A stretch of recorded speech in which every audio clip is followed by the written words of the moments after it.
Olá amigos, meu nome é João Eduardo Salles, eu sou professor da Faculdade de Ciências Médicas da Santa Casa de São Paulo e hoje eu vim falar aqui para vocês sobre as diferenças entre os agonistas do GLP-1 e especificamente a lixzenatida. Nessa apresentação eu vou falar um pouco sobre o aprofundamento sobre as diferenças entre os análogos de GLP-1, falar do estudo GetGo, que foi o estudo que deu aprovação por lixzenatida em diversos países, inclusive no Brasil, e falar dos guidelines do ADA e ASD sobre o tratamento de diabetes tipo 2. Os agonistas de GLP-1 não são todos iguais. E eles têm diferenças importantes. Enquanto que o de ação curta age muito mais na glicemia pós-prandial e os de ação longa agem muito modestamente na glicemia pós-prandial, os de ação longa agem muito na secreção de insulina e no jejum, enquanto que os de ação curta agem muito menos na secreção de insulina e na glicemia de jejum. Não que não diminua, há uma diminuição, mas essa diminuição é menor em comparação com os de longa duração. Agora, por que os de ação curta agem muito bem sobre a glicemia pós-prandial? Porque eles agem na velocidade de esvaziamento gástrico. Enquanto os de ação curta têm uma ação muito importante no esvaziamento gástrico, os de ação longa praticamente não têm nenhum efeito sobre o esvaziamento gástrico. Esse trabalho mostra exatamente a mudança da glicemia pós-prandial comparando-se liraglutida com lixzenatida. No primeiro dia, os pacientes tanto de liraglutida quanto de lixzenatida tinham aumento da glicemia pós-prandial. Depois de 28 dias de tratamento, os pacientes com liraglutida tiveram uma redução discreta da glicemia pós-prandial, enquanto que os pacientes de lixzenatida tiveram uma redução bastante acentuada da glicemia pós-prandial. Agora, qual foi o motivo dessa redução? Enquanto os pacientes com liraglutida tiveram um pico na secreção de insulina, os pacientes de lixzenatida tiveram diminuição na secreção de insulina. Como é que se explica então uma diminuição na secreção de insulina e uma melhora da glicemia pós-prandial? Isso é explicado pelo menor esvaziamento gástrico. A menor velocidade de esvaziamento gástrico é que faz com que a glicemia pós-prandial seja reduzida de uma maneira mais importante sem precisar de uma ação tão grande da insulina. Vamos entender agora o efeito relativo da lixzenatida e da liraglutida sobre a glicemia pós-prandial, explicando exatamente pela secreção de insulina, peptídeo C e glucagon pós-prandiais. Nós já aprendemos que lixzenatida diminui mais a glicemia pós-prandial do que liraglutida. Agora, se nós formos olhar a secreção de insulina no pós-prandial, nós vamos ver que lixzenatida diminui a secreção de insulina, enquanto que liraglutida aumenta. Ora, se ela é mais efetiva, por que isso acontece? Possivelmente pelo menor esvaziamento gástrico. A redução da velocidade do esvaziamento gástrico é que faz com que a insulina caia, enquanto que a não ação da liraglutida sobre o estômago faz com que a insulina suba. Por outra maneira, peptídeo C também cai e com liraglutida se eleva. E o glucagon, importantíssimo na glicemia pós-prandial, também cai muito mais com lixzenatida quando comparado à liraglutida. Dessa maneira, a gente pode entender que há um conjunto de ações, redução do esvaziamento gástrico, maior supressão de glucagon, poupando insulina e reduzindo mais a glicemia pós-prandial. Se isso é verdade, será que a proporção de pacientes que atingem melhor controle pós-prandial, comparando lixzenatida com liraglutida, é igual ou é melhor para lix ou para liraglutida, uma vez que liraglutida aumenta a secreção de insulina? Quase 70% dos pacientes com lixzenatida atingem a meta de glicemia pós-prandial menor que 140, enquanto que esse número para liraglutida é em torno de 30%. Dessa maneira, a gente consegue entender que lixzenatida é muito mais eficaz do que lira na glicemia pós-prandial, envolvendo mais uma vez o esvaziamento gástrico. Vamos agora aprender um pouquinho sobre o programa de estudos GetGo. É um programa de estudos que envolveu mais de 5.000 pacientes em diversas partes do mundo e esse programa deu base para a aprovação da lixzenatida nas agências regulatórias. Esse programa GetGo envolveu pacientes em dieta e exercício, pacientes que estavam em uso de um antidiabético oral, pacientes que estavam em uso de 2 antidiabéticos orais e pacientes que estavam em uso de insulina basal e antidiabético oral, que é uma indicação muito interessante da lixzenatida, a combinação de lixzenatida com insulina nos nossos pacientes. Então, houve um conglomerado de estudos que envolveu dieta e exercício, um antidiabético oral, 2 antidiabéticos orais e uso de insulina mais antidiabético oral. E a gente pode ver aqui nos estudos com lixzenatida que houve uma redução marcante da hemoglobina glicada.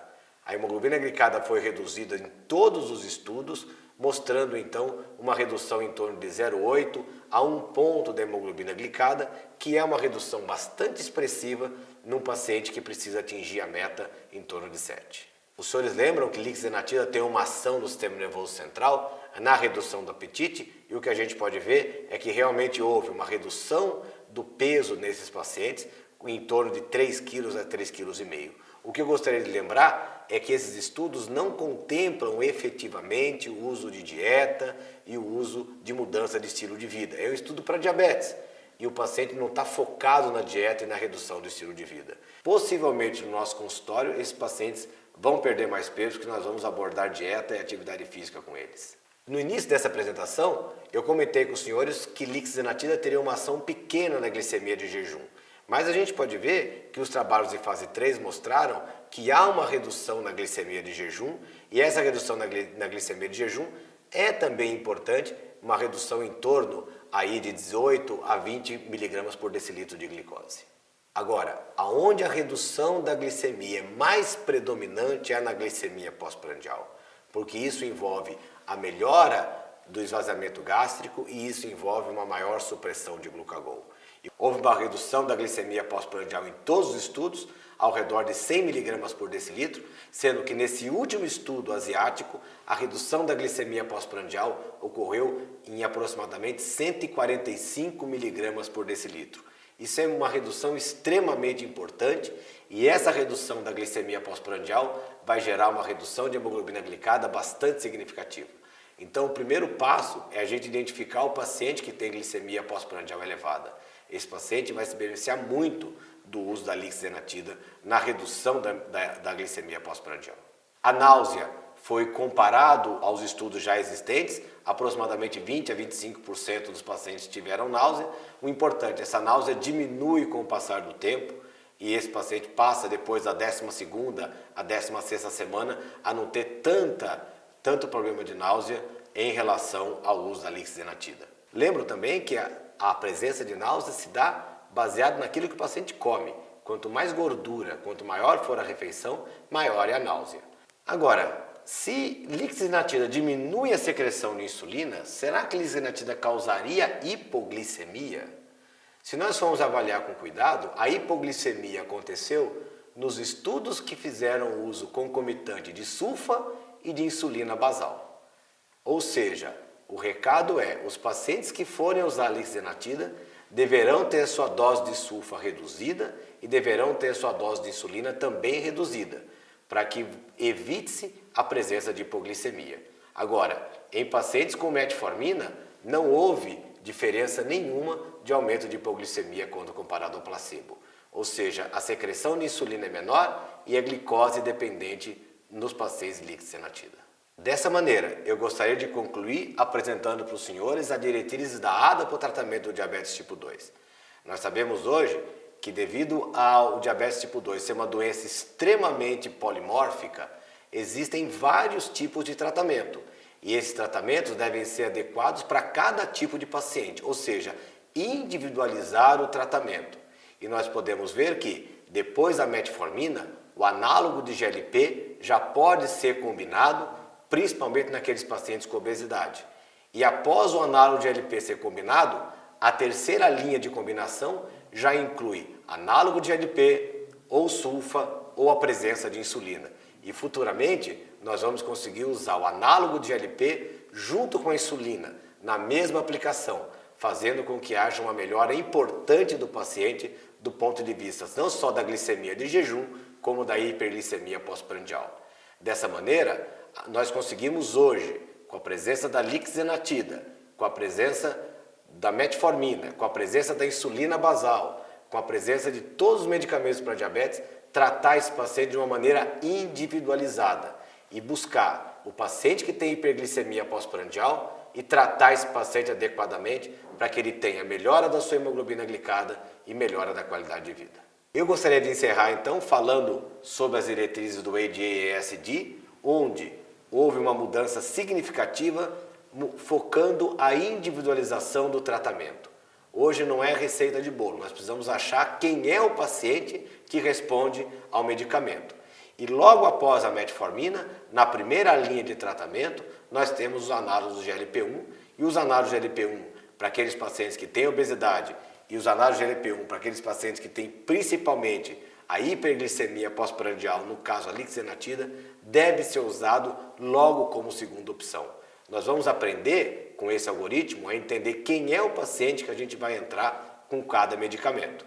E logo na terceira linha de tratamento, a lixenatida mais a metformina já pode ser combinada a sulfonilureia, pode ser combinada a pioglitazona e pode ser combinada a insulina bedtime.